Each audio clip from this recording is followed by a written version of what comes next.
It's nice to be back here. Last time I was here was June 2023, and so 2.5 years ago.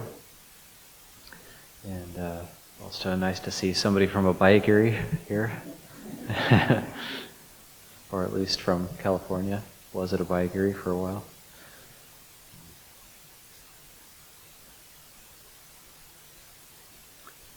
So normally in these sessions, I would give a Dhamma talk and then open it up for Q&A, and inevitably one of the questions is always, why did you ordain? So I'll just talk about that in the Dhamma talk first. I first visited Abhayagiri in May of 2001 as a one-week guest. The first visit to Abhayagiri, you can stay for 1 week, and then afterwards can go back for longer. So I went for 1 week, and that was in year 5 of Abhayagiri. So it was early days. Abhayagiri was founded on June 1st, 1996. So in May 2001, I went and visited. I was very impressed. Still had hair at that time. And also at that time, I had written to the guest monk, and the guest monk was a monk named Achalo Bhikkhu, who many of you probably know. He was 4 vasas. He'd been a bhikkhu for 4 years at that time. He was also the first bhikkhu I ever met in person. The first bhikkhu I ever met by voice, though, because I called Abhayagiri first, it was Ajahn Amaro. He answered the phone. And he said, "Yes, you're welcome to come visit. Please write to the guest monk." The guest monk was Tan Achalo. And so see how these relationships last for a lifetime. He's probably my best, closest monk friend this time, Ajahn Achalo. And so at that week, I actually asked if I could come back and try to become an anagarika. And Ajahn Pasano was there at the time. Actually, so Ajahn Amaro picked up the phone, but then when I visited, he wasn't there. He was teaching in New York, and only Ajahn Pasano was there. He wasn't Luang Por yet. It was Ajahn Pasano. And so I spent the week with him, and at 5:30 p.m. each day, and Ajahn Pasano would be in there every day having tea in the Dhamma hall, and which is now the dining hall. It's not the Dhamma hall anymore, but the original Dhamma hall.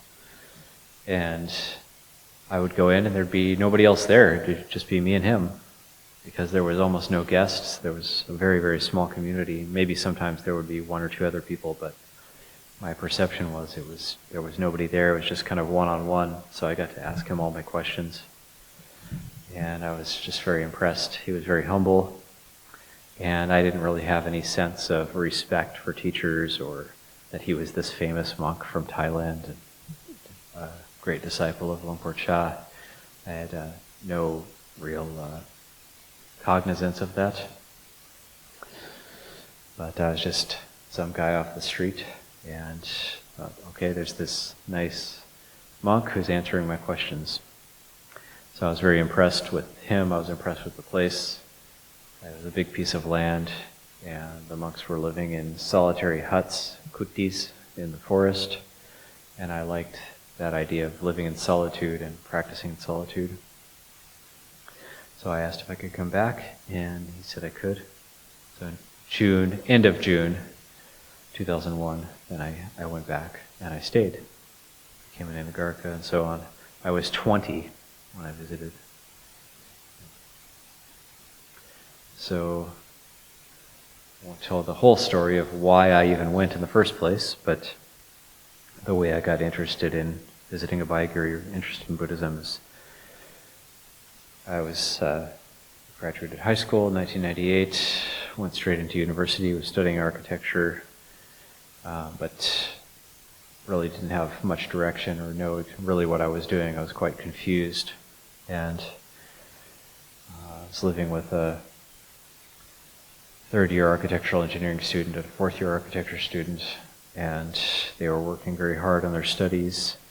And I had this realization that if I wanted to pursue architecture, I would have to give up a lot. I would have to give up everything if I wanted to have this career, which is very competitive. And well, if I have to give up everything, what do I really want to do? So I thought, I'll just ask myself this question: what do I really want to do with my life? And whatever the answer is, I'll just drop everything and just do that. And so, being a very impulsive person, it was a week before finals. I asked myself, what do I really want to do? And the answer was surf and play guitar. And so I dropped everything, got a one-way ticket to Hawaii, had a duffel bag with a few things in it, didn't know anybody, started walking down the highway, and ended up acquiring a surfboard and a guitar. Things went very well for a while, and I was also reading Buddhist books at the time, interested in meditation and Buddhism, but kind of on the side, and was kind of in a heavenly realm, surfing and playing guitar, North Shore of Kauai, and got a very good job actually, working as a waiter in a restaurant there, and making a fair amount of money. And things came to a head when as various bad influences came in, affected me, started affecting my surfing and my guitar playing in a way that I wasn't very happy with. And then things came to a head when I took a big wipeout, dislocated my shoulder, couldn't surf and play guitar for a period of time, and I became very depressed.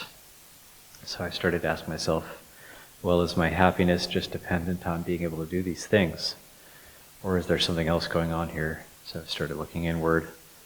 And to make a long story short, that's when my father, still in California, I grew up in California, he sent me a Luang Por Cha book, and that was my first contact with Luang Por Cha, and the teachings spoke to me. It was they went in, and that's the first time I imagined that I might be able to become a monk, but I didn't know. I'd never met a monk. I never knew about Thailand, and so I moved back to California, started looking for monasteries, wrote to various places, wrote to Abhayagiri, and then the story continues with me staying, becoming an Anagarika, and so on. So I ordained as an Anagarika on my 21st birthday, and then continued to be very inspired. Actually, my mind was much brighter already, just keeping precepts, being in the monastery. But the Anagarika year is quite difficult. But I did it. I felt like I could contribute quite a bit, and I was really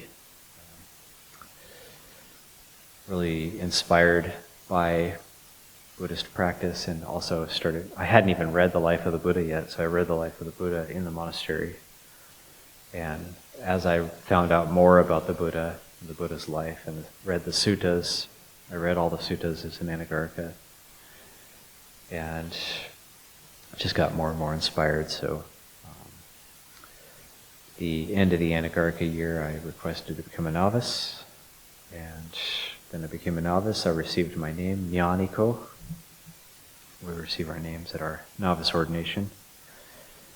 And that year also was just practicing, and really continued to be really inspired, and felt like I was doing the right thing with my life. And after that year, then requested to become a bhikkhu. And so took the bhikkhu ordination. Ajahn Nyaniko was my upajjhaya, my preceptor. And my parents, my sister, came to my ordination. And then about a month after my bhikkhu ordination, I thought, oh no, what have I done? And I started to doubt what I was doing. And I think partly this was just because of the idea of making a long-term commitment, but also partly that's when what we call the honeymoon phase wears off. It can't last longer than 3 or 4 years. So that was getting to the kind of 3-year point of being at Abhayagiri, and that honeymoon phase was starting to wear off. because at that point, life in the monastery starts to become more ordinary. It's not new and amazing anymore. It's just ordinary life, and it's the drudgery of just getting up at 3:30 or 4 in the morning, going to morning puja, doing the morning chores, doing the morning work period, having the meal, clean up after the meal, going back to the kuti in the afternoon, coming down for tea time, going to evening puja, doing it all over again. Like, I don't know if anybody here has seen the movie Groundhog Day, but it's like just over and over and over again, the exact same thing. And then I was thinking, oh, it'd be really nice to, it was the hot summer. The summer gets very hot. It gets up to 45 degrees Celsius, 0% humidity, very, very dry. And we have these 2-week solitary retreats that we do during the summer period, during the Vasa. It's not the rainy season in California, it's the dry season. And so I was on this 2-week retreat doing a fast and doing 2 hours of walking meditation at a time, and then taking a short break, 2 more hours of walking meditation. And it was just so hot outside, and I started thinking, yeah, it'd be really nice to jump in the ocean right now and cool off. And so at that point, even though I was doing well, I thought, okay, I'm going to make a 5-year commitment to being a bhikkhu, but I'll disrobe after 5 years. So all through that time, my intention was to actually disrobe after my 5th Vasa. And that's sort of the promise you're supposed to make at Abhayagiri. If you ordain as a bhikkhu, you're supposed to try to make a commitment for 5 years. So I had made that promise, and I thought, okay, well, I have the intention to disrobe after my 5th Vasa. Then, but I felt like I had a lot I could contribute to. I had some skills with building and whatnot. And so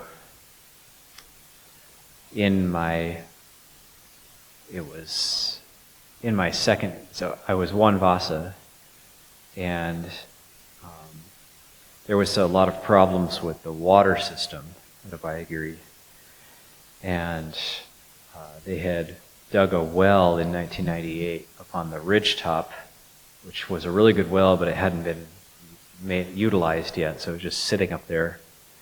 And so I went in one day to Ajahn Pasano's and Ajahn Amaro's office. They shared a little office at that time. It was a little tiny bedroom of this tiny house, and asked permission to develop the water system.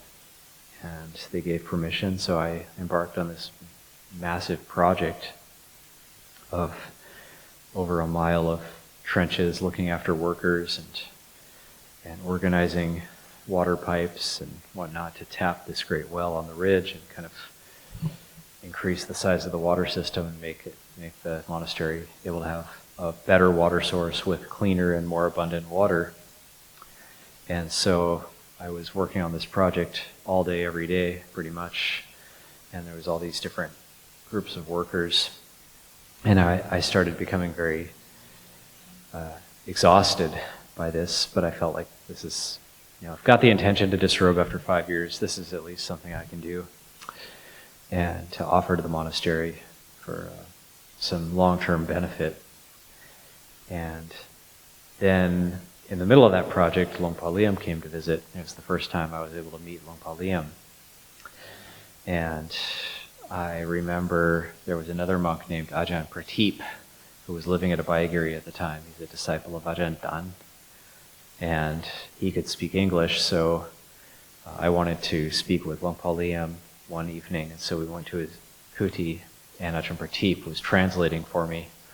And I was asking Luang Por Liem, I said, I'm working on this huge project and developing the water system, and I'm becoming very stressed out and actually getting angry and feeling depressed and exhausted. And is it better just to stop the project, and so that I can not be having to experience these mental states? And Luang Por Liem's answer surprised me a bit. he said, "Oh, keep going. Keep doing the project." He said, "This is Mahadana." And he said, even though you're experiencing those things, you have to endure, and this is a good learning process for you. And he said, there's a saying in Thai that when you suffer in order to bring benefit to others, then the well-being and happiness that will come back to you later is infinite, is immeasurable. So he said, no, keep going, keep doing it, Mahadana. So that surprised me a bit, and I was still, in the big scheme of things, I was still new to the Dhamma, so it was my beginning of my relationship with Luang Por Liem, which I've always cherished to the present day. So I kept going, and then entered my second Vasa. I was pretty depressed that whole Vasa. The honeymoon phase was gone at that point. And then we have a thing at Abhayagiri where our third Vasa, we can go 1 year away to a branch monastery of our choice. So I chose to go to Thailand. And I spent my third Vasa at Wat Pah Nanachat with Ajahn Nyaniko as the Abbot. And had a very good experience there. Still had the plan to disrobe after my fifth Vasa, but the faith was starting to increase more. And my confidence and perseverance was increasing. And Ajahn Nyaniko would allow these 2-week retreats just like we had at Abhayagiri. And I remember this 2-week retreat, Kuti 25 at Wat Pah Nanachat, one of the brick kutis. And I was doing long periods of walking meditation after the meal. And I remember driving myself to tears with doubt because I was planning what I was going to do. It was my third Vasa, so I was planning what I was going to do after my fifth Vasa, after I disrobed. And my plan was to become a surf hermit. And so I was, okay, I'm going to go to this place and I'm going to do this and this. And it was so much suffering. And I remember, and then I thought, no, how could you leave? You're learning so much in these Kruba Ajahns and Luang Por Liem. And drove myself to tears with doubt. And it's very good to go through that. And had a very good time in Thailand. After that Vasa, I was able to go to Pujam Gom for 2 months. And a monk named Ajahn Medino was the abbot there at that time. And so I had the opportunity to do my first Tudong, and who led that? That was Ajahn Siripanyo, led that for a week behind Pujam Gom. So it's building up these connections. And then I got to go to Dao for 4 months, and I had this great experience in Dao, and it was a really good opportunity for practice and just to be in that type of a setting in the jungle on the Burmese border. To experience that, and a lot of stories from that, but we would be here all night if I told the stories from Dao. And then I had 1 more month to finish off my 3rd year away, and I asked if I could go to Wat Pah Pong for 1 month. And so I was at Wat Pah Pong, and a monk named Tan Kavali was there at the time, 8 Vasas. And I was very grateful to him because he translated everything Luang Por Liem was saying to me. So whenever I went to see Luang Por Liem, Tan Kavali, 8 Vasa Tan Kavali was there with me and helping to translate. My Thai wasn't good enough to understand yet at that time. So one of the things Luang Por Liem said to me, when I was taking leave of him at the end of that month, he gave me some very good advice about my practice, and then he said, Anumodana. And then Tan Kavali, why did he say Anumodana to you? What's he talking about? Why did he say Anumodana to you? And I thought it must have been because of that water project. He remembered. He knew I had completed it. So he gave his Anumodana for that. So then I went back, finished off my 4th and 5th years, which is our Nisaya, or our period of dependence at Abhayagiri.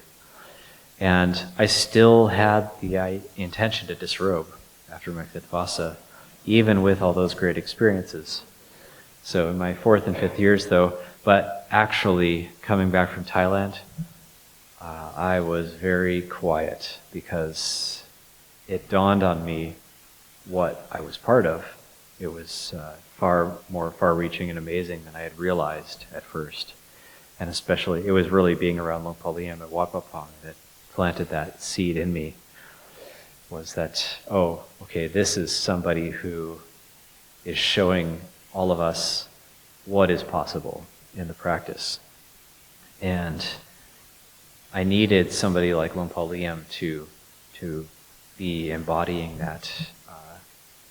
And coming back, I thought, oh, right, all of my previous ideas about practice, I thought it was about being as strict as possible, as tense as possible, getting everything right. I thought it was about getting everything perfect and being the perfect ideal bhikkhu. And then after my year in Thailand, I came back thinking, no, I was wrong about that. What it's about is, it's about peace. It's about learning how to relax. It's not about being more tense. We don't ordain to become more tense. So I was very quiet and very reflective after that. 4th, 5th year. Yeah, still had the intention though. Even in my 5th year, I still had the intention that, okay, it's getting close. I'm gonna leave. I'm gonna disrobe. And then in my 5th vasa, something shifted. And I don't even know what it was. There was a falling away, and I don't know what it was that fell away. But after my 5th vasa, things seemed quite a bit lighter, and I didn't want to disrobe anymore. So, and I can't even say what it was. I don't even know what fell away, but there was something that I was holding on to that I was finally able to drop. So then I thought, there's something to the Buddha getting us to stay for 5 years. The Buddha knew what he was doing. And so then I thought, okay, well, my period of dependence is up. What do I want to do now? I'm not going to disrobe at that time anyway. It's not that it would have been impossible for me to disrobe, but that intention at that time dropped away. And so I asked to go back to Thailand, open-ended. So then I went back to Thailand, spent my 6th vasa at Pujam Gom, 7th vasa Wat Pah Pong, 8th and 9th vasas Pujam Gom, and then I went back to Abhayagiri for my 10th vasa. So then, just to summarize, I was at Abhayagiri 10, 11, 12, 13. I was in Thailand 14, 15, and then I got called to be the Abbot. So that then, since my 16th vasa, I've been the Abbot. I've been an Abbot 16, 17, 18, 19, 20, 21, 22, 23. Actually, it's been 7 years, but maybe almost 8 vasas. First 2 years of that, it was Ajahn Dhamma and I as co-abbots, and then he stepped back, and so then it was just myself with the title of Abbot, with Luang Por Pasano still living there, but as they would call him, the guiding elder. So I never thought about disrobing since my 5th vasa until I became an abbot. Then it came up again. And I thought, I was quite confident. In my 15th vasa, 14th vasa was at Wat Pah Nanachat. 15th was in solitude in non-province. It was my only vasa ever that I've spent completely alone. And that vasa went quite well. And after that, I was able to go to India to do some practice with Ajahn Nyaniko at the Bodhi tree. And after that, I was feeling quite confident. I was asking the Buddha's Barami at the Bodhi tree for help and whatnot, and knowing there was going to be difficulties inevitably. Also, it's worth noting, I never volunteered to be an abbot. I never asked. I never said I could do it. I never approached Luang Por Pasano and said, yeah, I could do it. I actually was trying to run away from it. And part of my personality is when there's difficulty looming, I tend toward avoidance. I try to run away from it rather than face it. So I was actually kind of in Thailand trying to get away from it, but then they called me back, and I have a lot of respect for Luang Por Pasano, so of course I just thought out of gratitude, I'll do what I can. But I was fairly confident in my practice at that point, and I thought, yeah, I think I can do this. And once I was in the Abbot's position, then it was revealed to me that I wasn't as advanced as I thought I was. And this was highlighted by just having to work with a wide variety of different people, both monastics and lay people. And it was pretty difficult. I actually, so that was since July 2018 was when Luang Por Pasano left for a year, and Ajahn Kurudamo and I were actually kind of there without him and really learning the ropes. And it was at that time that I started really thinking, I don't know about this. And even though we learned how to work together, we worked well together by the end of that year. And then Luang Por Pasano came back, and it changed the dynamic again, because he had been an abbot for 36 years, and you can't just turn the light out. So his presence actually stirred everything up, and there was this period of difficulty. So I remember it was January 2019, it was the beginning of the winter retreat, and I was really having some serious doubts about what I was doing. And I thought, okay, well, I don't know if I can do this. I might make a lot of bad karma by being in an abbot position, because maybe I won't set a good enough example for people. And this is an important training monastery in the Luang Por Cha tradition. And I can't quit, because I would just, where would I go? Everybody would know where I was. And so the only way out is to disrobe. That was my thinking. That's the only way out. So I had this whole, I remember waking up one morning, it was like 1 a.m., I'd been having this nightmare about people criticizing and making fun of me for my whole life. And I woke up very depressed, like 1 in the morning, and then I went down to practice for 3 hours before morning puja, and then through the whole day. And it just happened that it was the January 16th, it was the Ajahn Chah Memorial Day, and in 2019. And then I was practicing through the whole day, practicing through the afternoon, kind of holding this question in my mind, should I keep going, or should I just throw in the towel and quit? And then went to evening puja. I think we did a Ajahn Chah reading or something, and then I just kept meditating through there, because I had to resolve this for myself. And so at that time, then I was the intensity of the day had kind of passed away, and the mind settled just a little bit. Not really deeply, but it did settle just a little bit. And it was maybe 10 p.m. or something, and the others had gone back to rest. And I was thinking, just come on, just show me a sign or a vision or something. And so then I was, in my mind's eye, I saw Ajahn Mun, and I saw Ajahn Chah come out of Ajahn Mun, and he had a tray of lay clothes for me. And I thought, okay, that's it. And then the clothes burst into flame, and then they were ashes, and then they were replaced by a set of nice golden robes. And it was with Ajahn Chah, it's always a teaching. It's not like you should do this or you should do that, but it's like, well, okay, you could do this and it's just a world of fire, or you could do this and this is the potential.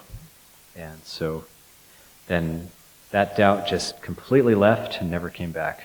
So I just, okay, just keep going. That was my sign. And it could have. I always take these things with a grain of salt. It could have just been my imagination, but it did seem to help me, and that even if it was just my imagination, then it did seem to be quite a good teaching. And from then on, there was many, many difficulties, but I felt like I could get through all of them. And it was the COVID era, so I kept. Actually, I think I actually asked Luang Por Pasano, couldn't you have just waited like a few more years just to make me abbot? Like, why did you have to do it now? To make all these difficult decisions about how to run things and how to administer the monastery during these difficult times. But it's the worst of times and the best of times. It's the best time for wisdom, actually. The best time to develop wisdom, the best time to develop compassion. And it's like I'm getting pressure from different sides. As a leader, you get pressured, you get lobbied. So you should make the vaccines mandatory. No, you should be totally against it. So okay, it's optional, and everybody can just do what they want. It's optional. I'm not going to force people to do anything, and I think that was the right decision. We didn't lose too many people. There weren't too many casualties at that time. But yeah, a lot of strong opinions, a lot of strong ideas flying around, and I did feel like that helped to hone my wisdom a bit, and to also really not just kind of take sides with one view or another view, but to say, well, let's just listen and see what people are saying, and not be too judgmental. And so that made it through that. I was very exhausted at the end of 2022.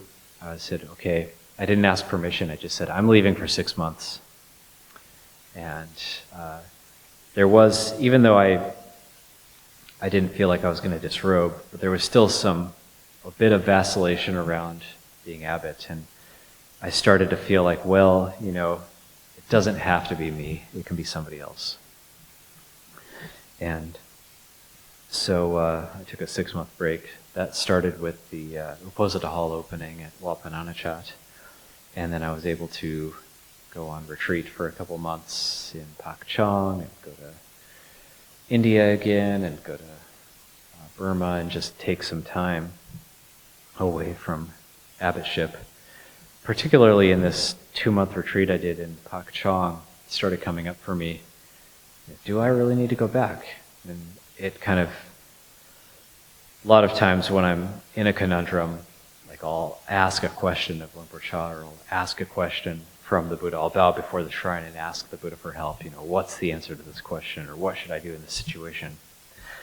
And so I was kind of holding this question of, well, is it the best to go back and continue being an abbot, or is it the best to just live peacefully in Thailand and go alms around and not have to deal with all these people? So what would be the best? And so during this 2-month retreat, it was different, because the answer was, it's up to you now. The answer was, it's up to you. It wasn't like, I'm going to tell you this way or that way. The answer was, it's up to you. And that was very profound, because that meant whatever decision I made, I had to own it completely. I couldn't say, well, this decision was made for me. So I thought that it was up to me was very profound. So then I thought, okay, well, if it's up to me, then what sort of things do I take into consideration as to whether I continue on and commit to living at Abhayagiri and helping to lead the community, or do I walk into the sunset, so to speak?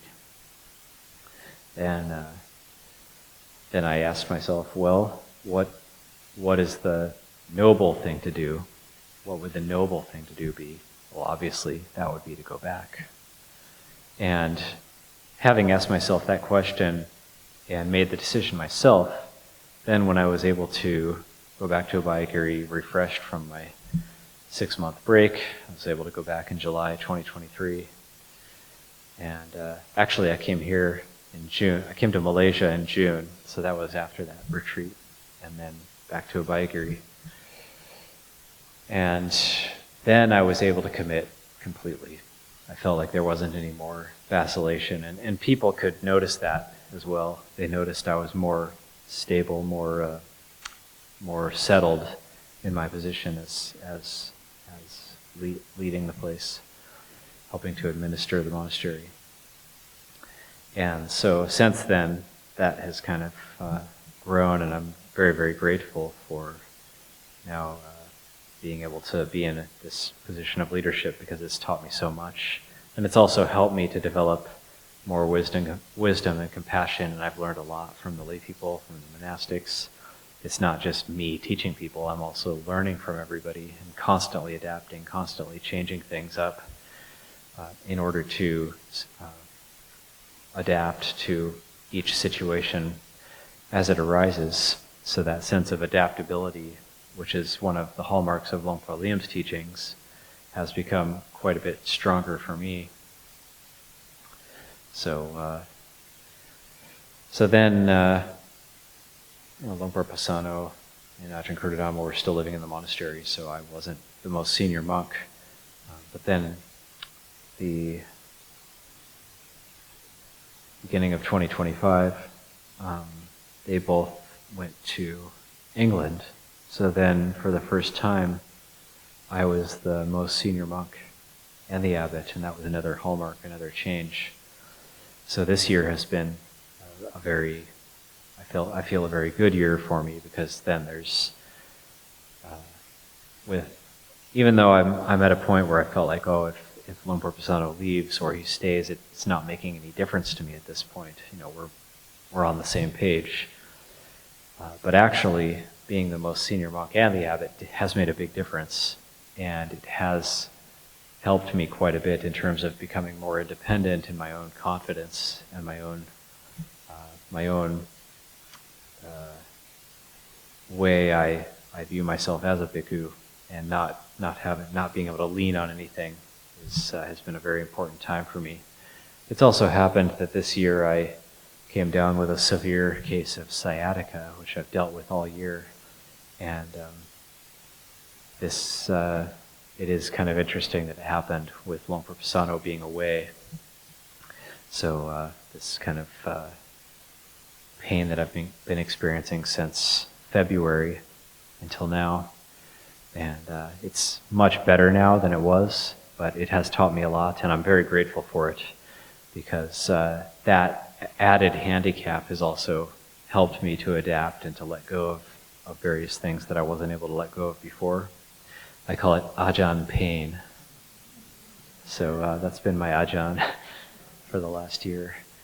And although I wouldn't ever want it to go back to, I wouldn't ever want to experience it again in its extreme phase, I am very grateful for it, because it showed me a lot about where my practice is at, and it showed me that I do have a foundation of practice, and also it helped my practice to develop further. So that, and also on top of that, then continuing to meet with people and find ways to help train people and foster the ordination of anagarkas, novices, bhikkhus, and so on. So all of these things together have I think, led to growth. So that's a bit of a summary of how I got to where I am today. I've now been a bhikkhu for over half my life, so I feel quite good about it and feel very grateful that I've chosen this vocation. So I think I'll just leave that as far as a talk for this evening. And then open it up for questions. Ajahn, it's so wonderful to see you, and was listening to and reading your writings from the India pilgrimage, and was really touched by your story about reading Angulimala and how it impacted you. And I'm curious, on reflecting as the time has gone on, has any, because I also am impacted by his story, and curious if there's any reflections at this point, where you're at with that. In relation to the Angulimala Sutta? Yeah, I remember you shared that there was quite a bit of unexpected emotion as you read his story. Well, yeah, that was, I left that out in terms of the story, but just got back from leading the first Abhayagiri India pilgrimage for 3 weeks. So, yeah, I was kind of thinking, okay, from some guy off the street to leading 42 lay people and 9 monks on an India pilgrimage. It's great opportunities. But I could talk a little bit about this pilgrimage we just did. Just finished it a little over a month ago. And unexpected things happen sometimes at pilgrimage. So we were at the Angulimala Stupa in Savatthi, and I read from the Angulimala Sutta to people. This is one of my favorite suttas. It's in the Majjhima Nikaya, the verses of Angulimala. It's also in the Theragatha. And they're very moving verses because he talks about himself having given up evil, and he says like the one who previously is unvirtuous and then turns to virtue illuminates the world like the moon freed from a cloud. Those are from the Angulimala verses. And then he says like that choice of mine was not ill-made to turn to virtue and follow the Buddha. And the choice of mine was not ill-made.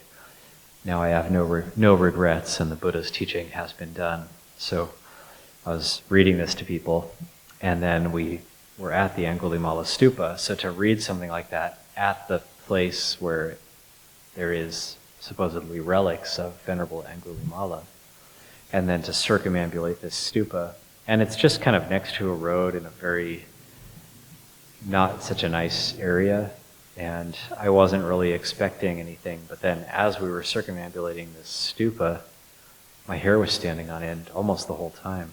It's just very, very powerful. So, I guess partly anybody could relate that to their own practice in terms of being unvirtuous previously and then turning to virtue, and that there's always hope for, even if you were a very unvirtuous person before, and there's hope for other people who are not virtuous to become virtuous in the future. This is the positive side of impermanence, that if somebody is a bad person and they don't follow virtue, they can actually change in the future. We don't have to have we shouldn't have fixed negative perceptions about people, because they can actually train themselves and change. So that's very important. But it takes somebody like the Buddha to change somebody like Angulimala. Not just anybody could do it. And then part of the Angulimala verses that I find profound as well is because part of his story is King Pasenides sending out the whole army to capture him, and they're terrified, and even the whole army can't subdue him. But then the Buddha, the story of Angulimala going to kill his own mother, and the Buddha intervening, and then he tries to chase the Buddha and kill the Buddha, and the Buddha does his supernormal power of acting like he's walking very slowly, and Angulimala's running as fast as he can, and he can't catch him. He says, "Stop, stop." And the Buddha turns around and says, "I have stopped. When will you stop?" And then he falls to the ground, and the Buddha says, "Ehi bhikkhu," "Come bhikkhu." And so the Buddha says, "I've stopped forever, but you kill living beings, so you haven't stopped. But I've stopped forever." And then, so in the Angulimala verses, one of the verses says, "Others couldn't subdue me with weapons and with force, but the Buddha could subdue me without weapons and without force, and only that could subdue me." And so it's a great teaching for any time in history as well, that nonviolence is so much more powerful. It's no comparison to, you can take out your enemies. You could say, "Oh, this group of people is doing something really bad, so let's take them out." but you take them out and it's never ending. It just keeps the cycle going because there's always going to be the cycles of revenge and then getting back at each other. So only with that really radical act of loving kindness can the cycle be brought to an end. Ajahn mentioned that you have sciatica and you use Ajahn Pain as your teacher. Can you kindly elaborate how did you do that? And so that we, in our meditation, having the pain, how do we deal with it? Thank you. Yeah, it doesn't mean that you try to inflict pain on yourself. So Ajahn Pain is just the pains you can't do anything about. Then you have to find some way to not go into despair, some way to reflect on it, and just to reflect that this is the nature of the body, and it's like this. So one thing that the sciatica showed me is that I never really got worried about it, and I never despaired about it. I did get frustrated a few times, but when it was just lasting for so long and it wasn't going away no matter what I did, no matter what treatments I was doing.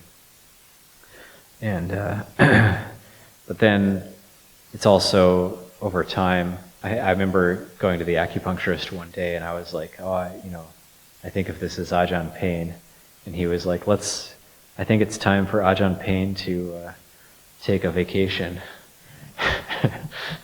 But Ajahn Pain is just going to be there however much he wants to be there. So again, to not fight it. So this is the resistance just adds to it. The resistance is the dukkha. The Buddha talks about the two arrows. The first arrow is the bodily pain you can't do anything about, but the second arrow is the mental resistance, which causes the mental dukkha. So we don't need that one. So if there's that resistance to it, then it'll actually add to it. And also when there's resistance to it, then it can even physically aggravate it more because there will be tension based on that mental resistance. So this is, I know, for me having a lot of responsibilities, there is some tensions that build up in the body. It's only natural, and that can add to the pain. So this experience of the pain still being with me and then having to lead this pilgrimage, and I just decided, well, it's gotten lessened enough, like the pain has become much lighter, so it's not a big deal. And then we're sitting in buses a lot and doing a lot of activities, and so it did kind of get worse near the end of the pilgrimage.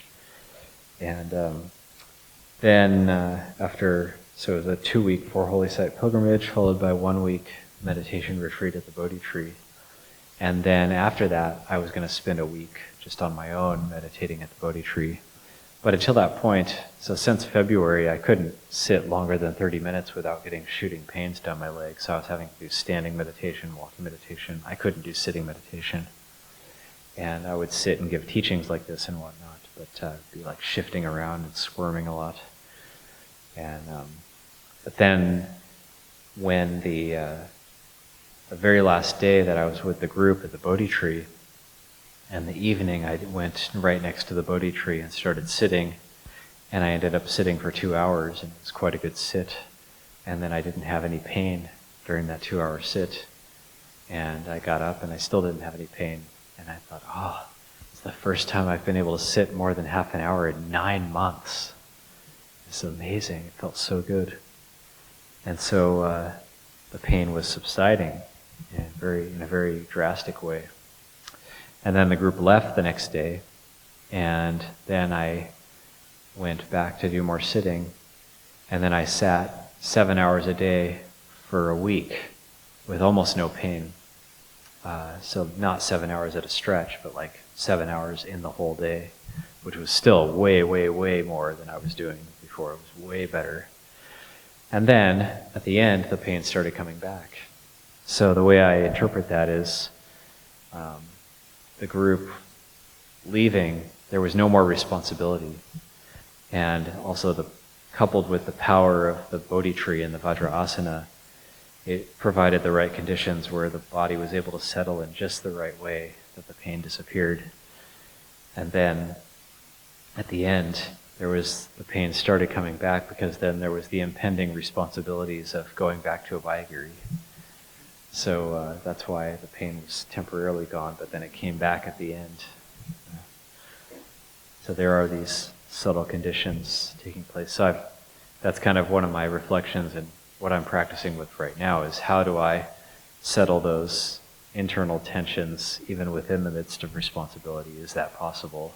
Can I keep settling it more in order to, so that there's no mental resistance to it, and that it can then become much less. But then I took a 17-hour flight here, and I was sitting for 17 hours, and it was almost gone again, and then it came back again coming here. So now it's back. Ajahn Pain did take a leave of absence, but now his vacation's over.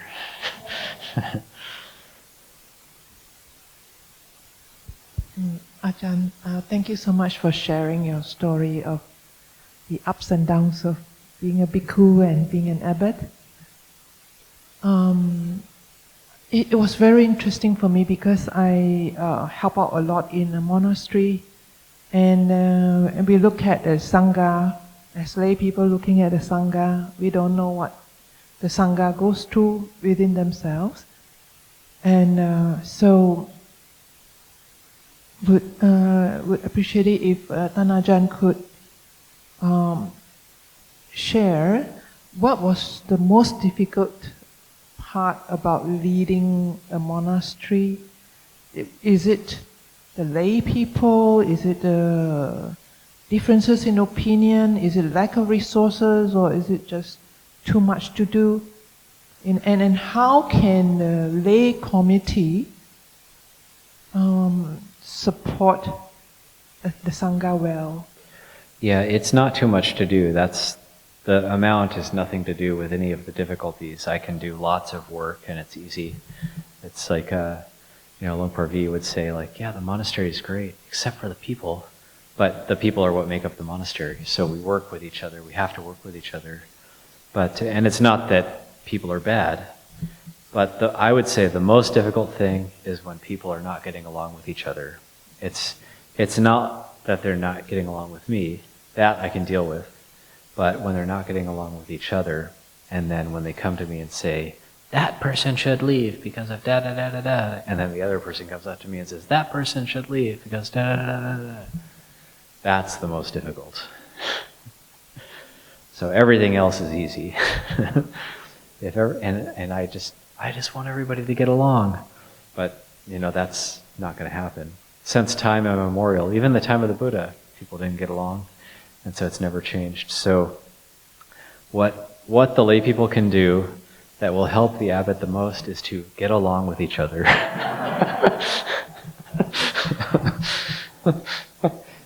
I don't care if you criticize me, I can deal with that. But if you're not getting along with each other, that's a big burden. It's to be expected that I'll be criticized, or that people will talk about me and disagree with things I do, and that's normal. Of course, when you're in a leadership position and you're influencing a large number of people, of course, people will have to speak their mind and have opinions about it and whatnot. That's fine. But if people in the monastery who are all keeping precepts, but they just might get annoyed with each other, or they don't like each other's personalities, then that's a big burden. Actually, I like annoying people. Not because I like them, but because they help my practice. Because if somebody has an irritating or an annoying personality, or but if they're keeping the precepts and they're helping out and they're doing a lot of generosity, then that's what I try to focus on. And actually, I actually have a lot of compassion for these people too. I try to see the best in everybody. So you can all do that for each other.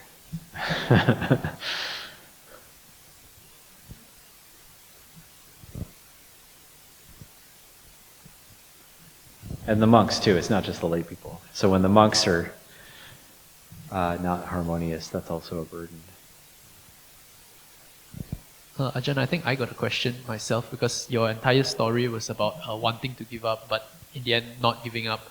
So like for us, right, like in the worldly world, not giving up is tied to some sort of like inherent desire, like I want my business to hit so and so revenue, or I want to gain this many followers. So how do we reconcile that with like the letting go in like Buddhism? Yeah, well, you can use, the Buddha said you can use the 480 padas to attain anything worldly or spiritual. So if you want to get that number of followers, or you want to reach the certain amount of revenue, yes, you can do that through cultivating various things that the Buddha taught. And the Buddha actually didn't he didn't criticize like working really hard and acquiring wealth. But he did say if you work really hard and acquire wealth, you should know that it's very impermanent. People could run off with it. Unwanted heirs could run off with it. Kings can run off with it. Things in the country can change and it can be stolen. Fires or floods can sweep your wealth away. So know that even though you work very hard for it, you have to know that it could be lost at any time. And so that's why people sometimes end up ordaining, because they have insight that, oh, even if I work really hard, it could all be lost in a moment. Somebody could steal it, or it could be stolen in a cyber attack, or anything. But the Buddha didn't criticize making wealth righteously and with your hard work, or raising a family righteously. The Buddha praised that.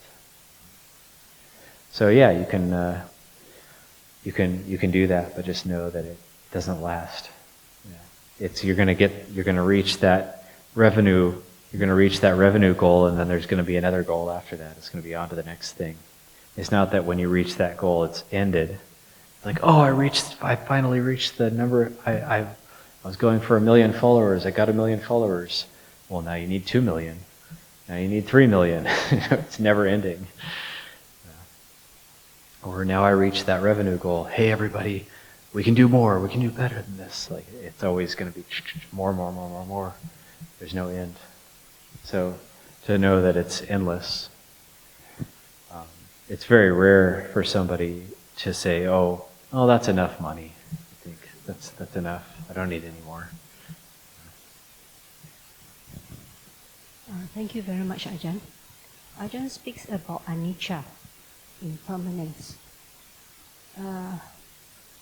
With respect to what you call metta, karuna, upekkha, and mudita, aren't these also impermanent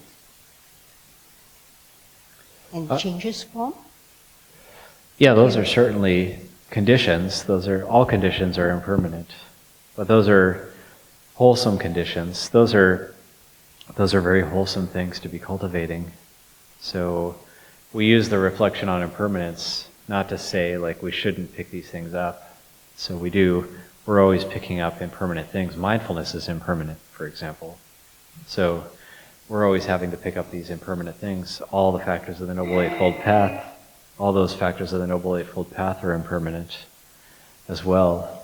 But they're impermanent conditions which lead to the deathless. So we have to rely on conditions to get to that which is beyond conditions. So the Buddha talks about these different types of kamma. There's bright kamma with bright results, dark kamma with dark results, both bright and dark kamma with both bright and dark results. Then there's the kamma leading to the ending of kamma. So kamma is always conditioned, but the kamma leading to the ending of the kamma is defined as the Noble Eightfold Path. So it's a very special type of kamma. It's a very special set of conditions. And within that would include metta, karuna, mudita, upekkha as part of those very special conditions that we need to have if we're walking the path. So we do want to put effort. We need right effort in order to put those conditions in place in order to realize nibbana. That's essential. So the kamma leading to the ending of kamma is also known as the imperturbable kamma. So you could say that the first three types of kamma, bright, dark, both bright and dark, those are the world. And then the imperturbable kamma is the Dhamma, because that type of kamma is based on mindfulness. and right view and right effort. And mindfulness is right mindfulness is a different way of reacting to the world than our normal reactions of just blindly going into attraction or aversion. So there's attraction. When we have pleasant feeling, the default reaction, according to the world, is attraction. So pleasant feeling, I want more. Unpleasant feeling, the default reaction is get rid of it, aversion. And so we have this attraction and aversion for pleasant and unpleasant feeling. But then there is another option, which is mindfulness. Mindfulness is the Dhamma option as a reaction to feeling. So when feeling arises, pleasant, unpleasant, neither pleasant nor unpleasant, then with mindfulness, then we're learning to abide with and be okay with the feelings as they arise without that mental resistance, without that attraction and aversion. So that's also in line with the path. That's in line with those 4 Brahmaviharas as well. Another way to think of the 4 Brahmaviharas is also that's a result of the path. So I know Ajahn Amaro would refer to those as the 4 responses of the enlightened mind. That the enlightened mind only responds to all situations with one of those 4 Brahmaviharas. So that's another way to think about it as well. So there is conditions, but then there also is conditions leading to that which is beyond conditions. So yes, they are impermanent. All conditions are impermanent. And that is the insight of the stream-enterer. But at the same time, it doesn't mean we throw them all away. Make use of the wholesome ones and discard the unwholesome ones.